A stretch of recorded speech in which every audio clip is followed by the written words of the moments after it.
Hi students, कैसे आप सब लोग। मुझे उम्मीद है कि आप सब लोग बहुत बढ़िया होंगे, स्वस्थ होंगे, मस्त होंगे और एंजॉय कर रहे होंगे। तो स्टूडेंट्स, आज के स्टूडेंट लेक्चर में जो क्वेश्चन हम लोग डिस्कस करने जा रहे हैं वो 8th क्लास के chapter linear equations in one variable से एक बहुत छोटा सा लेकिन बहुत इंपॉर्टेंट क्वेश्चन है। क्वेश्चन में हम लोगों को दिया है two numbers are in ratio 3:5 when each of them is increased by 10 the ratio becomes 5:7 then find the two numbers. तो क्वेश्चन में हम लोगों से बोला है कि दो नंबर्स है और उन दो नंबर्स का ओरिजिनली जो रेशियो वो कितना है 3:5 है। फिर बोला गया है कि अगर दोनों में से हर एक नंबर को बेटा 10 यूनिट्स बढ़ा दिया जाए तो इस तरीके से जो नए नंबर्स निकल कर आएंगे उन नंबर्स का जो रेशियो बन जाता है वो 5:7 बन जाता है। तो बताइए ओरिजिनली वो दोनों नंबर्स क्या है। ठीक है, तो चलिए करना स्टार्ट करते हैं। अब जब भी कभी रेशियो वाले क्वेश्चंस होते हैं ना तो शुरुआत यहीं से करते हैं। तो भाई हम लोगों को रेशियो क्या दे रखा है, दोनों नंबर्स का रेशियो हम लोगों को दे रखा है 3:5। और जब भी कभी हम लोगों को दो क्वांटिटीज का रेशियो दिया जाता है तो एक्चुअल में जब वो क्वांटिटीज बेटा लेट करी जाती है तो एक वेरिएबल की हेल्प से लेट करते हैं। ठीक है, तो रेशियो हम लोगों को दे रखा है 3:5। तो मान लेते हैं कि let the two numbers be क्या क्या होंगे। देखो पहला नंबर क्या रेशियो में 3 है, तो पहले नंबर को मानना पड़ेगा आपको 3x, वेरिएबल हम लोगों ने x कंसिडर कर लिया। और दूसरे नंबर के लिए यहाँ पे क्या है नंबर रेशियो में 5 है। ठीक है, तो हम लोगों ने दूसरा नंबर ले लिया बेटा 5x। ठीक है, याद क्या रखना है बेटा, दोनों जगह पर सेम वेरिएबल हम लोगों को कंसिडर करना है। तो क्योंकि रेशियो कितना था 3:5 था, तो पहला नंबर मान लिया 3x है और दूसरा नंबर हम लोगों ने मान लिया 5x है। आई थिंक यहाँ तक कोई डाउट नहीं। ठीक है, अब आ जाओ जी क्वेश्चन की कंडीशन पर। So now according to question हम लोगों से कह रहा है कि भाई नंबर्स तो चलो 3x और 5x हैं, ओरिजिनली ये दो नंबर्स हैं। जब बेटा इन दो नंबर्स को 10 यूनिट्स बढ़ा दिया जाता है तो इस तरीके से जो नए नंबर्स निकल कर आते हैं उनका रेशियो बेटा कितना हो जाता है, उनका रेशियो बनता है 5:7। ठीक है, तो चलिए एक छोटी सी हेडिंग लगा देते हैं यहाँ पे।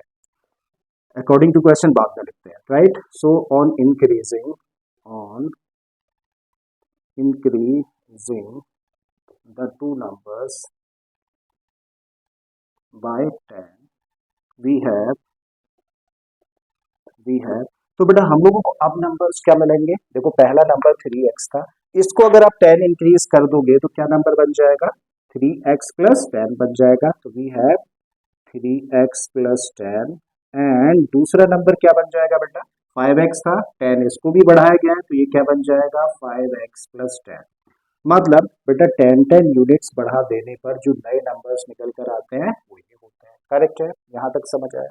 अब आ जाओ बेटा क्वेश्चन की कंडीशन पर।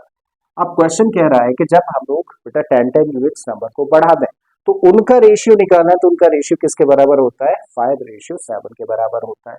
तो इसका मतलब नए नंबर्स तो बेटा ये है, तो पहला है 3x प्लस 10 और दूसरा क्या है 5x प्लस 10।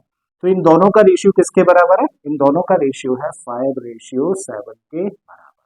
आई थिंक समझ आ गया, यहाँ तक कुछ भी हम लोगों ने डिफरेंट नहीं किया, जैसा क्वेश्चन ने बोला वैसे हम लोगों ने कर दिया। अब हम लोग चाहें तो बेटा इस रेशियो फॉर्मेट को हम लोग फ्रैक्शनल फॉर्मेट में भी लेके आ सकते हैं। तो क्या लिख सकते हैं इसको, देखो इसको लिख सकते हैं तब हम लोग 3x प्लस 10 अपॉन में लिख दो किसको, इसको 5x प्लस 10 इक्वल टू इधर भी यही काम करें 5/7। और अब जो फॉर्म बन रही है वो कैसी बन रही है a/b इक्वल टू c/d जैसी। और जब ऐसी फॉर्म बने तो क्या करते हैं क्रॉस मल्टीप्लाई। ठीक है, तो हम लोग क्या करने जा रहे हैं क्रॉस मल्टीप्लाई। और जब क्रॉस मल्टीप्लाई करना होता है तो बेटा क्या करो, इनको रखो ब्रैकेट्स में। ठीक है, तो 7 का मल्टीप्लाई बेटा इस ब्रैकेट के साथ में और 5 का मल्टीप्लाई इस ब्रैकेट के साथ में कर देते हैं। चलिए करते हैं, तो 7 का मल्टीप्लाई करेंगे किसके साथ में 3x प्लस 10 के साथ में, वही 5 का मल्टीप्लाई होगा इस ब्रैकेट यानी कि 5x प्लस 10 के साथ में। अब ब्रैकेट के बाहर 7 है तो 7 क्या करेंगे बेटा ब्रैकेट के अंदर जितने भी टर्म्स है सबको मल्टीप्लाई।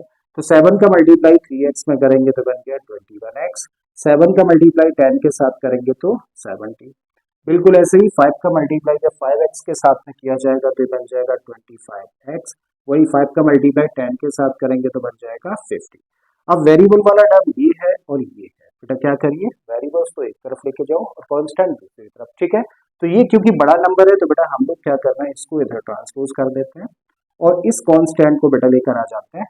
ठीक है, तो देखो ये तो अपनी जगह पर है 70 रखिए, इसको ट्रांसपोज करके लाए तो ये माइनस में आएगा, ये अपनी जगह पर है 25x, ऐसे ही रखिए इसको, और इसको ट्रांसपोज करके लेके जा रहे हैं तो पॉजिटिव था तो नेगेटिव हो जाएगा। ठीक है, कोई दिक्कत नहीं।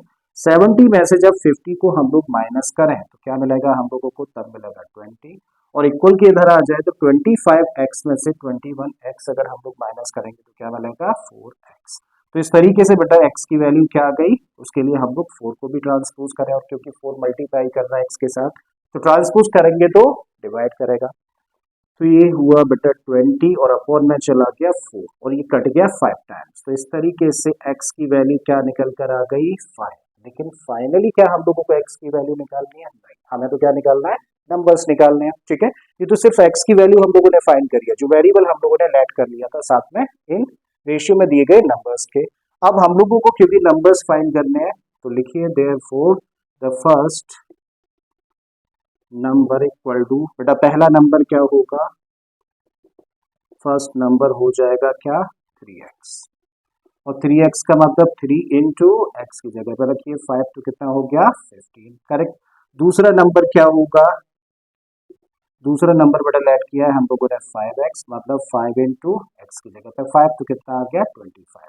तो इस तरीके से 25 और सॉरी 15 और 25 बेटा ये दो नंबर्स हैं जो कि क्वेश्चन की कंडीशन को सेटिस्फाई करेंगे।